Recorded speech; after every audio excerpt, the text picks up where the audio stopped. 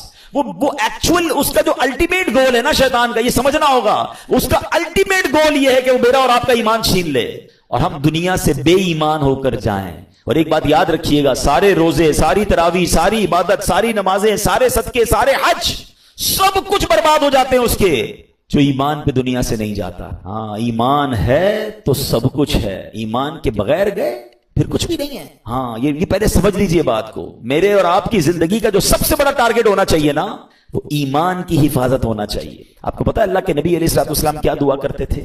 یا مقلب القلوب ثبت قلبی علی دینک۔ اس دعا کا معنی کیا ہے؟ اے دلوں کو پھیرنے والے، میرے دل کو اپنے دین پر ثابت قدمی عطا فرما، اسٹیڈ فاسٹنس عطا فرما۔ کون دعا کر رہا ہے؟ جس کے صدقے مجھے اور آپ کو ایمان ملا۔ یہ میری اور آپ کی تربیت ہے کہ دل بدلتا ہے۔ اللہ سے مانگو کہ مرتے وقت قلب سلیم رہے، ایمان کی حالت میں دنیا سے جاؤں۔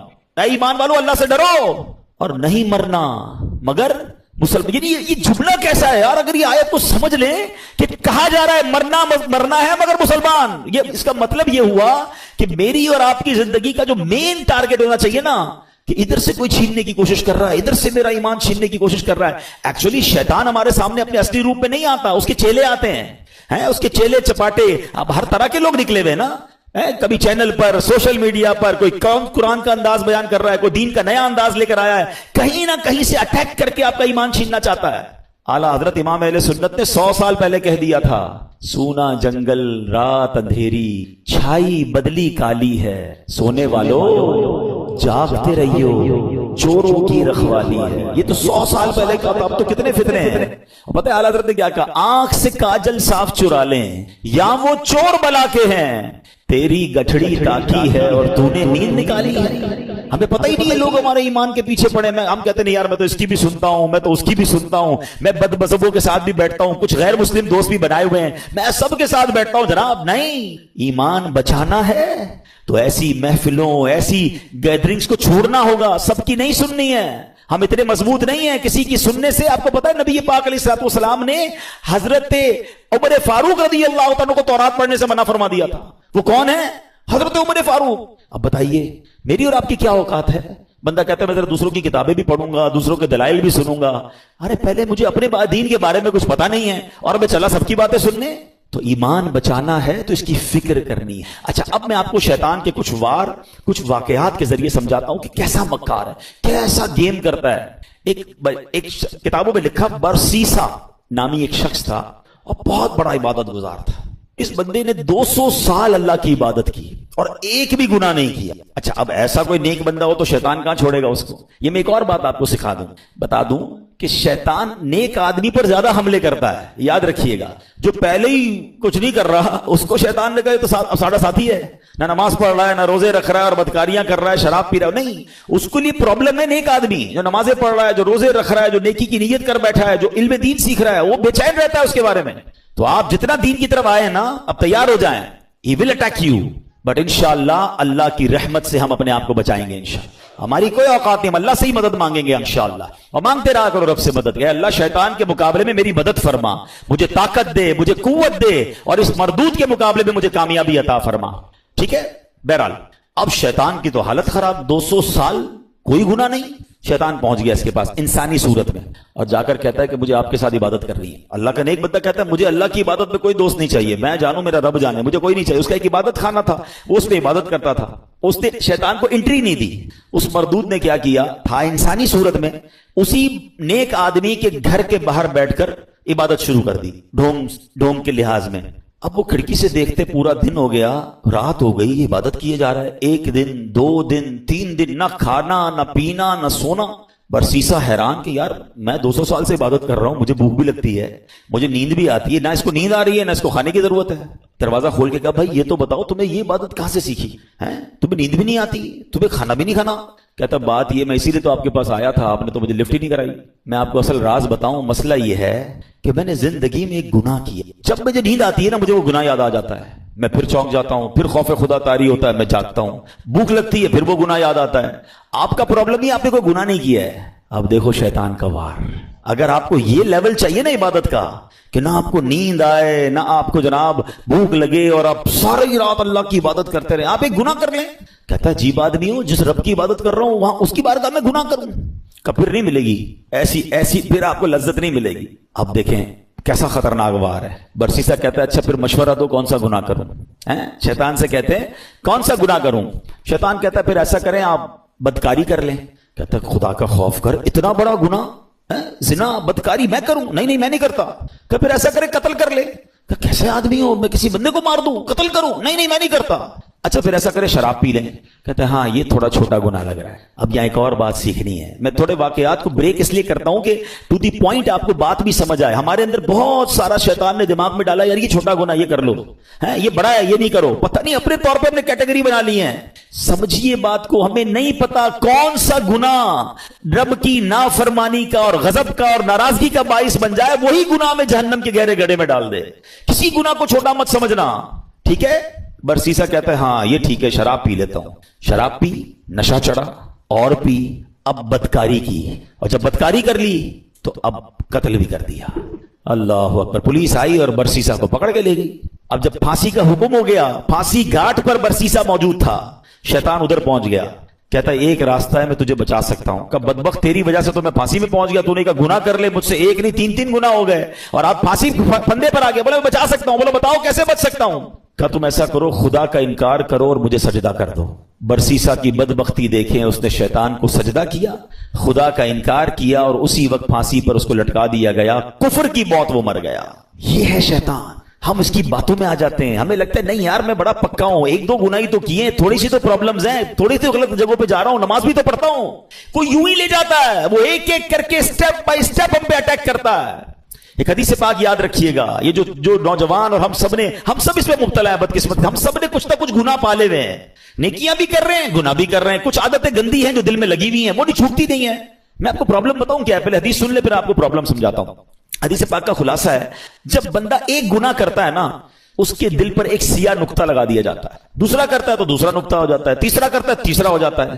ایک وقت آتا ہے کہ اس کا پورا دل ہی سیاہ ہو جاتا ہے. اب اس پر ہدایت کی کوئی بات اثر نہیں کرتی ہے. اب پرابلم پتہ ہے کیا ہے, ہم میں سے کئی ایسے ہیں نمازیں بھی پڑھ رہے ہیں, بازو کا تلاوت بھی کر رہے ہیں, روزے بھی رکھ رہے ہیں, مگر حرام کام بھی ساتھ کر رہے ہیں. کوئی بدنگاہی کر رہا ہے, کوئی بری دوستیاں لگائے بیٹھا ہے, معاذ اللہ کوئی اور غلط کام کر رہا ہے. ہم یہ دونوں چیزوں کو ساتھ لے کے چل رہے ہیں.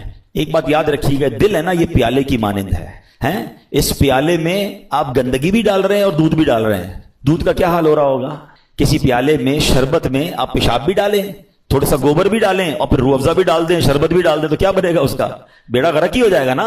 یہ جو مجھے اور آپ کو سجدوں کی لذت نہیں مل رہی نا, مجھے اور آپ کو جو عبادت کا نور نہیں مل رہا, میری آنکھوں سے جو آنسو نہیں بہ رہے, مجھے دعا کا جو لطف نہیں آ رہا, اس کی بڑی وجہ یہ ہے ہم نماز تو پڑھ رہے ہیں مگر گناہ نہیں چھوڑ رہے. جس دن آپ نے گناہ چھوڑے, اس پیالے کو صاف کیا, اس دل کو کلین کیا, آپ کو ہر سجدہ انشاءاللہ برکت عطا فرمائے گا. آپ دعا کرو گے آپ کے آنسو بہیں گے, آپ درود پڑھو گے آپ مدینے کی یاد میں کھو جاؤ گے, کیونکہ عبادت کا نور ملنا شروع ہو جائے گا. ہم دونوں چیزوں کو ساتھ لے کر چل رہے ہیں, ظلمت اور نور ساتھ نہیں چلتے. پہلے دل کو ان گندگیوں سے پاک کریں, پھر دیکھیں آپ کو عبادت کا نور کیسے ملتا ہے. تیار ہو جاؤ, شیطان کے واروں میں نہیں آنا. میں کون کون سا آپ کو واقعہ سناؤں, ایک اور واقعہ سنیے گا, یقین کریں ڈر لگتا ہے ایسی باتیں سن کر. پہلے تو یہ جو ہمیں نا پہلے بے خوف نہیں ہونا ہے, اللہ کی خفیہ تدبیر سے ڈرتے رہیں. ہم نے روزے رکھے, نمازیں پڑھی, تراویح پڑھی, کئیوں نے قرآن پڑھے, کئیوں نے زکاتیں دی. بھائی اب تو جناب کمال ہو گیا, بھائی بہت عبادت کر لی, اب تو جنت ہی اپنا پکا ٹھکانہ ہے, انشاءاللہ اللہ کی رحمت سے جنت میں جائیں گے. مگر اللہ کے خوف سے بے خوف نہیں ہونا ہے, ایمان کی حفاظت کی فکر کرنی ہے. سیدی اعلیٰ حضرت امام اہل سنت فرماتے ہیں کہ علماء فرماتے ہیں جس کو سلب ایمان کا خوف نہ ہو, ایمان کے چھن جانے کا خوف نہ ہو, نزا کے وقت اس کا ایمان چھن جانے کا شدید خطرہ ہے. پتہ ہے شیطان مرتے وقت, یعنی اتنا مردود کہوں کہ مرتے وقت بھی وہ رشتہ داروں کی شکل میں آتا ہے. جب انسان کی نزا کا وقت آتا ہے, آخری وقت, شیطان آ جاتا ہے اس کے کسی پرانے رشتہ دار کی شکل میں, ماں کی, والد کی, کسی رشتہ دار کی شکل میں, کہ بیٹا مرنے کے بعد پتا چلا اسلام تو ٹھیک مذہب نہیں ہے, بیٹا تو اسلام چھوڑ دے, تاکہ آخری وقت بھی ٹرائی کرتا ہے کہ اس کا ایمان چھین. اب بتائیں ہم اس سے دوستی کریں گے جو میرا ایمان چھیننا چاہتا ہے, یا اس کے لیے کانشیس ہو جائیں گے, تیار ہو جائیں گے کہ اس کی باتیں نہیں ماننی ہیں. حضرت امام ابو محمد فرماتے ہیں 3 بڑے عبادت گزار شخص تھے, حج کے لیے روانہ ہوئے. راستے میں ایک غیر مسلموں کی بستی میں قیام کیا. یہ بری صحبتوں کی آپ کو ایک نحوست بھی بتاتا ہوں. بندہ پتہ نہیں کبھی کہاں رہتا ہے, کبھی کن کے ساتھ رہتا ہے, سوچتا بھی نہیں ہے. غیر مسلموں کی بستی میں رہے. اب اس تینوں میں سے ایک بندے کی ایک عورت پہ نظر پڑی, ایک لڑکی پہ نظر پڑی, بڑی خوبصورت تھی. اس کا اس پہ دل آ گیا. ساتھیوں سے کہتا تم جاؤ حج پر, میں ذرا پیچھے آتا ہوں. کسی بہانے سے خود رک گیا, وہ ساتھی روانہ ہو گئے. یہ پہنچ گیا اس کے والد کے پاس کہ مجھے تمہاری بیٹی سے شادی کرنی ہے. کہ میری بیٹی کا مہر تم ادا نہیں کر سکو گے, بہت ہیوی ہے, بہت مہنگا ہے. کہ بتاؤ تو صحیح کیا ہے. کہ مہر یہ ہے کہ تم اسلام چھوڑ دو اور غیر مسلم ہو جاؤ. ساری زندگی جس کی عبادت میں گزری, شیطان نے ایسا حملہ کیا, عورت کا ایک ایسا جال پھینکا اس کے دل پر کہ اس شخص نے اسلام کو چھوڑا اور غیر مذہب اختیار کر لیا. حج پہ جا رہا تھا, سفر کون سا تھا, حج کا. سوچئے شیطان کب کہاں کیسے حملہ کر سکتا ہے, آپ سوچ نہیں سکتے. میری زبان نہیں اٹھ رہی ہے مگر اشارے میں بتا دیتا ہوں. طواف کے دوران کیا کچھ ہوتا ہے, ایسی باتیں سامنے آئی ہیں کہ زبان بھی نہیں اٹھتی کہ یار ادھر بھی. لیکن شیطان, ہم سمجھتے کعبے کے سامنے کچھ نہیں ہو سکتا. آپ اپنے گھر میں سوچ رہے ہو میں محفوظ ہوں, کعبے کے سامنے بہکاتا ہے وہ, ادھر غلط کام ہو جاتے ہیں. چوری پکڑتے ہوئے نہیں پکڑے جاتے حرم کے اندر ہیں. سوچئے شیطان سے کوئی محفوظ نہیں ہے. اپنے آپ کو سیکیور مت سمجھو, اس کی فکر کرنی ہے, دعائیں مانگنی ہے, اس کا علاج کرنا ہے اور اپنے آپ کو ان بری صحبتوں سے بچانا ہے. اب کیا ہوا, غیر مسلم ہو گیا. تھوڑے عرصے کے بعد اس بندے کا اسی مذہب پہ وصال ہو گیا, یعنی کفر پر ہی مر گیا. وہ جو دوست تھے نا حج پر گئے تھے, کچھ عرصے بعد اس بستی میں آئے گئے, یار پوچھے تو صحیح دوست کدھر ہے. کسی نے بتایا اس نے تو مذہب بھی بدل لیا اور اسی مذہب پر, کفر پر اس کی موت بھی ہو گئی. کہا یار قبر ہی بتا دو. قبر پہ گئے تو اس قبر کے کنارے ایک عورت 2 بچوں کے ساتھ بیٹھی رو رہی. عورت سے پوچھا تم کون ہو؟ کہا میں اس کی بیوی ہوں جس کی وجہ سے اس نے میرا مذہب اختیار کیا. دوست رونے لگے اور اس عورت کو بتایا کہ پتہ ہی ہمارا دوست کیسا تھا, کتنی عبادت کرتا تھا, کتنے روزے رکھتا تھا, بہت اللہ کا نیک بندہ تھا, اور دیکھو اس بیچارے کا اس کے ساتھ ہوا کیا کہ ایمان ہی چلا گیا. عورت نے جب یہ سنا کہ میرا شوہر اتنا نیک تھا, اس کے دل میں اسلام کی محبت آئی. وہ عورت کلمہ پڑھ کر مسلمان ہو گئی. ہائے ہائے ہائے, اس واقعے کو لکھ کر جو علماء نے باتیں لکھی ہیں نا, رونگٹے کھڑے ہو جاتے کہ یہ ہے اللہ کی خفیہ تدبیر. وہ جس عورت کے لیے غیر مسلم ہوا, وہ غیر مسلم کی موت مرا, اور اس کے مرنے کے بعد اللہ نے اس عورت کو ایمان کی دولت عطا فرما دی. یہ اللہ پاک کے فیصلے ہیں. اللہ کی خفیہ تدبیر سے ڈرو, اپنے ایمان کی فکر کرنی ہے, شیطان کے واروں سے بچنے کا ذہن بنانا ہے. اللہ کرے آج کے اس بیان میں ہم یہ سمجھ جائیں اور پریپیئر ہو جائیں کہ رمضان کے بعد ہمیں اس مردود کی بات نہیں ماننی ہے. ایک بزرگ کے بارے میں آتا ہے, بڑا کمال کا انہوں نے سوال کیا. ایک بار نیک آدمی کی شیطان سے ملاقات ہو گئی. انہوں نے شیطان سے کہا کہ اے ابلیس بتا میں تیرے جیسا کیسے بن سکتا ہوں. Very strange question. ابلیس کہتا ہے پوری دنیا میں آج تک کبھی مجھ سے کسی نے ایسا سوال نہیں کیا, میرے جیسا کون بننا چاہتا ہے. کہ بس تو بتا دے تیرے جیسا بننے کا طریقہ کیا ہے. ابلیس تو خوش ہو گیا, چلو ایک دوسرا پارٹنر ملا, بھائی کوئی تو ہے جو میرے جیسا بننا چاہتا ہے. کہ بہت آسان ہے میرے جیسا بننا.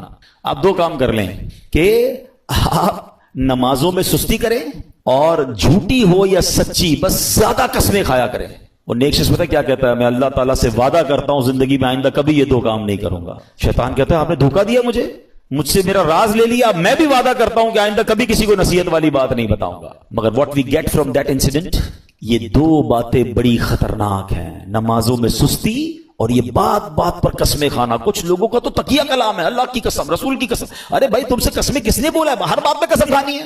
سودا بیچنا ہے تو قسم, کیوں قسمیں کھانی ہے؟ پلیز قسموں کی عادت ختم کریں. یہ سودا بک تو جاتا ہے قسمیں کھا کے, برکت اڑ جاتی ہے. لیکن پہلی بات زیادہ سیویئر ہے نا, نمازوں میں سستی.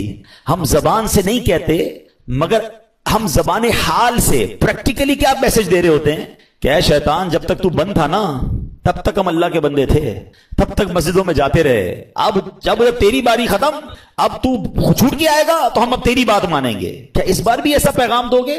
نیت کر لیں انشاءاللہ, کچھ بھی ہو جائے اس بار مسجد چھوڑ کے نہیں جائیں گے انشاءاللہ. نمازوں کی پابندی کریں گے. یہ شیطان کا وار ہے, وہ پہلے سست کرتا ہے نماز میں. یاد رکھیے گا, پہلے آپ کی جماعت جائے گی, ٹھیک ہے, اس کے بعد وہ کہے گا سنتیں پڑھنے کی کیا ضرورت ہے, نفل پڑھنے کی کیا ضرورت ہے. یہ بڑا مکار ہے. آپ دیکھیے پتہ ہے شیطان کے پلاننگ کیا ہوتی ہے. اتنا مکار ہے کہ نمازی کو یہ نہیں بولے گا نماز چھوڑ دے. پتہ یہ پکا ہے بھائی نمازی کہ جماعت چھوڑ دینا یار, کوئی بات نہیں, گھر میں بھی تو ہو ہی جاتی ہے. پہلے جماعت چھوڑوائے گا, مسجد سے دور کر دیا. اب کہے گا یار اتنی بڑی نماز پڑھنے کی کیا ضرورت ہے, نفل تو چھوڑ دے. ڈائریکٹ نفل چھوٹیں گے. پھر کہے گا سنتیں چھوڑ دے, سنتیں چھوٹیں گی, اور آخر میں آپ کا فرض بھی چلا جائے. یہ آپ کے میرے حصار ہیں, یہ عبادتوں کے حصار ہیں. یہ آپ سمجھیے گا, آپ کے گھر میں باؤنڈری ہوتی ہے نا, میری نماز کا حصار کیا ہے, میرے فرض کا حصار ہے واجب. یہ سمجھ لیں باؤنڈری ہے. واجب کے بعد ایک باؤنڈری ہے سنت کی, اس کے بعد ایک باؤنڈری ہے نفل کی. اگر میں نے نفل پکڑ کے رکھے نا میرے سنت نہیں جائے گی, اگر سنت پکڑ کے رکھے تو واجب نہیں جائے گا, واجب پکڑ کے رکھے تو فرض نہیں جائے گا, اور یہ سب چھوڑتا گیا تو ایک ایک کر کے وہ سب لے جائے گا. اچھا یہ ایک اور اس کی مکاری بتاؤں. پہلے تو پلان کرتا ہے کہ کسی نیک آدمی سے کوئی بڑا گناہ کرا دے, شراب پلا دے, بدکاری کروا دے, قتل کروا دے. جب یہ دیکھتا ہے نا یار یہ تو کچھ کر ہی نہیں رہا ہے, میری مان ہی نہیں رہا ہے, تھکتا نہیں ہے. یاد رکھیے گا اتنا خطرناک اینیمی ہے, اس کو نیند نہیں آتی, ہمیں نیند آتی ہے. ہم اس کو دیکھ نہیں سکتے, وہ ہمیں دیکھ رہا ہے. بلکہ روایتوں میں آیا یہ ہمارے بلڈ میں, ہماری رگوں کے اندر چل رہا ہوتا ہے. اتنا خطرناک دشمن ہے, اور ہم سوئے ہوئے ہیں, ہمیں فکر ہی کوئی نہیں ہے. ایک نعرہ لگاتے ہیں شیطان کے خلاف جنگ جاری رہے گی, صرف نعرہ لگاتے ہیں, کمبل اوڑھ کے سو جاتے ہیں. او بھائی تیار بھی تو کرو اپنے آپ کو کہ کیسے جنگ لڑو گے, ٹھیک ہے.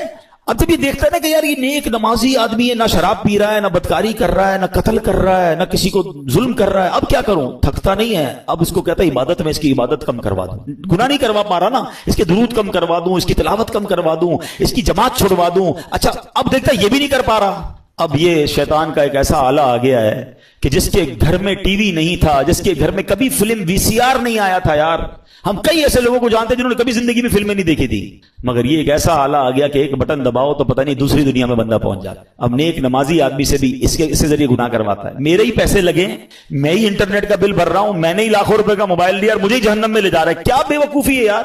سوچئے یہ شیطان کے وار ہیں, یہ ساری روحانیت منٹوں میں برباد ہو جاتی ہے جب آپ اپنی آنکھیں حرام دیکھتی ہیں. اچھا پھر ایک اور کیا کرتا ہے کام, دیکھیں میں آپ کو کچھ شیطان کی چالیں بتا رہا ہوں. ایک اور پھر پتہ کیا کرتا ہے کہ اگر آپ کسی نیکی میں بہت ساری نیکی کر ہی رہے ہیں, صدقہ بھی دے رہے ہیں, زکوٰۃ بھی دے رہے ہیں, خیرات بھی دے رہے ہیں, اب اس کا ایک اور وار یہ کہ یار نیکی تو کر لی اس نے, اب یہ کہتا ہے اس کی نیکی برباد کرواؤ. اب نیکی برباد کیسے ہو سکتی ہے بھائی, میں نے کر تو لی, نماز بھی پڑھ لی, روزہ بھی رکھ لیا, صدقہ بھی دے دیا, رسید بھی آ گئی, فطرہ بھی دے دیا. نہیں جناب, he have some weapons to destroy your all good deeds. اب کیسے, اب وہ بندے کو کہتا ہے اس کو لوگوں کو بتا. اب ریاکاری شروع کرے گا, میں ذرا لوگوں کو بتاؤں بھائی میں نے تو بڑی رات کو 5,000 روپے خرچہ کیا, میں نے مہنگا والا فطرہ دیا ہے, میں جناب تہجد بھی پڑھتا ہوں, میں تو جناب قرآن 3 بار ختم کیا ہے. اب لوگوں کو بتانا شروع کریں گے. سمجھیے یہ بات, یہ شیطان کا بڑا خطرناک وار ہے. آج کسی سے ملاقات کرے نا, آئی صاحب کیسے ہیں, طبیعت ٹھیک ہے, بس اللہ کا بہت کرم ہے جناب, 2010 میں حج پہ گیا تھا تو 2015 سے 5 بار عمرہ کر چکا ہوں الحمدللہ. ہمارے گھر کے برابر میں جو مسجد ہے اس کی چھت بھی ہم نے ڈلوائی تھی, بس افطاری کا سامان بھی اپنے گھر سے ہی جاتا ہے. 5-7 منٹ میں حاجی صاحب نے 15 سال پرانی نیکیاں ساری گنوا دی. کیوں بھائی, میں نے تو طبیعت پوچھی تھی آپ سے, یہ کب پوچھا تھا کہ اپنی ذرا بیلنس شیٹ دیجیے. اچھا ایک اور عجیب بات ہے, آپ کو 15 سال پرانا حج یاد ہے, کل جھوٹ بولا تھا وہ یاد ہے, آپ نے اللہ کی راہ میں 1 لاکھ روپے چندہ دیا وہ یاد ہے, 5 لاکھ روپے حرام کے کمائے وہ یاد ہیں. یہ سوچئے, یعنی ہم گناہ کر کے بھول ہی جا رہے ہیں اور نیکیاں بار بار ریمائنڈ ہو رہی ہیں, بار بار ریکال ہو رہی ہے. یہ شیطان کا وار ہے. یاد رکھیے گا, بزرگان دین کے یہ اقوال ملتے ہیں کہ اپنے گناہ یاد رکھنا اور نیکیاں بھول جانا یہ اللہ کی عبادت ہے. اور ہمارا سرکل ہی الٹا ہے, ہمیں گناہ تو یاد ہی نہیں ہے.